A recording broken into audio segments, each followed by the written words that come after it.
So yeah, this is the LPOP, the local pattern observation post vehicle, which was built in Trentham during the war. They were used effectively by the Home Guard here in New Zealand as a mobile armoured car / observation post.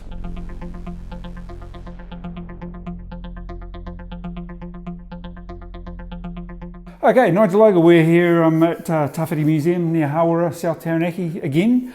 Now in the last few years you've been able to add these new sheds here, and you've got some old farm machinery which is based on World War II vehicles effectively. So it's showcasing how locally in the district these vehicles were used post-war. Can you tell us a little bit about? Well, it starts really with the box-thorn problem, because they found in South Taranaki with our salt-laden winds, hedges, that the plants tend to die, and so they found boxthorn, which they attribute now to South Africa as sort of a base for them, would stand up to the southerly salt-laden winds. The south side gets burnt off from time to time, but they keep growing, and when they grow at a fair old pace. They actually need to be cut back to the stumps every 3 years, and then they grow at a terrific rate. But they outgrew the technology to keep them under control. Initially they thought they were going to cut them with slashers and clippers and things, and that, no.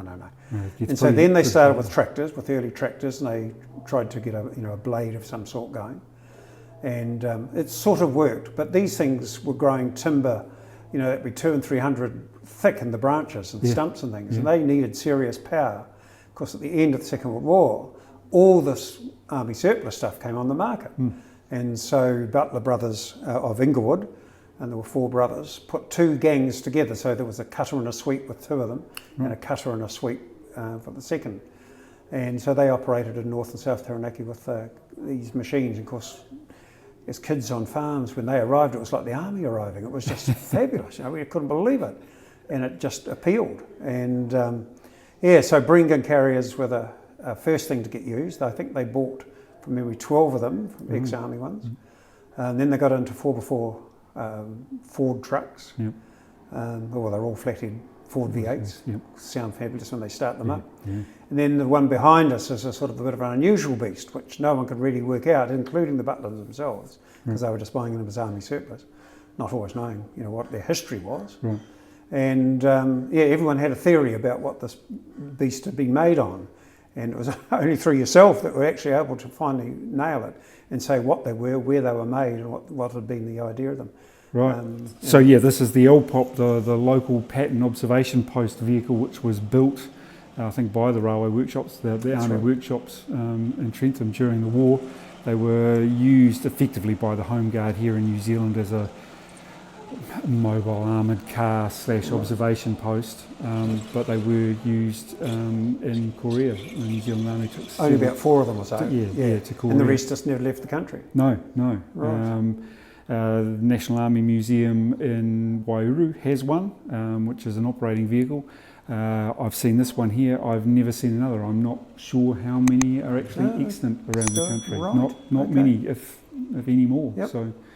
So it's fantastic seeing this one here and seeing how it's been Frankenstein, for want of a better word. It's apparently got some tractor parts in it. I didn't realise till recently on the frontier for lifting, looked to be put on, and it was actually one of the guys that had built the Meccano model. Said, that's actually the whatever offer, the 3-point linkage on the back, the lifting for that. They've obviously tried to set it up for lifting the tines, but they've gone back to cranking it with a wire rope. But I hadn't realised it wasn't part of the original vehicle. And he said, no, that's off a tractor. So, but they were amazing. I mean, they had a workshop, and they were always known for their turnaround of machinery. Because I asked them once, did they have a low loader to take stuff back to their base for repairs?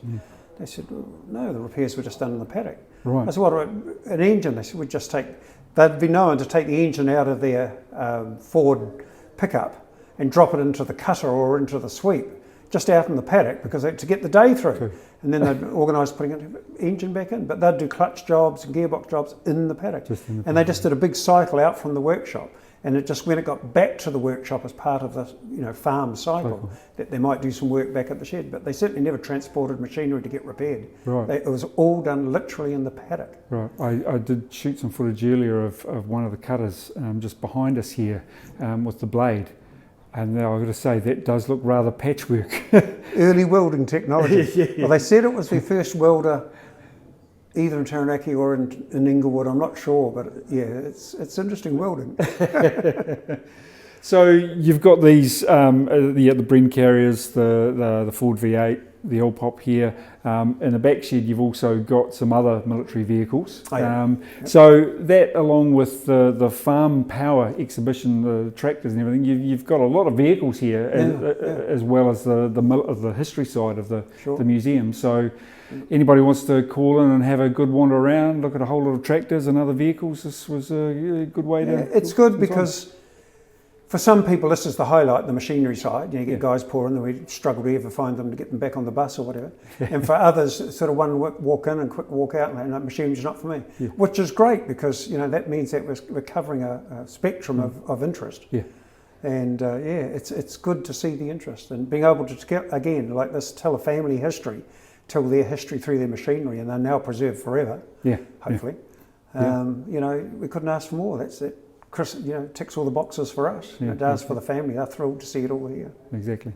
Oh, we have a number of military vehicle enthusiasts that watch a number of our videos, so we'll put the website address here, and the next time they're in Taranaki, they can call in and come and look at this. They'd be made most welcome. That's great. We love a fellow enthusiast. All right, thanks, Nigel. Thank you, Alan.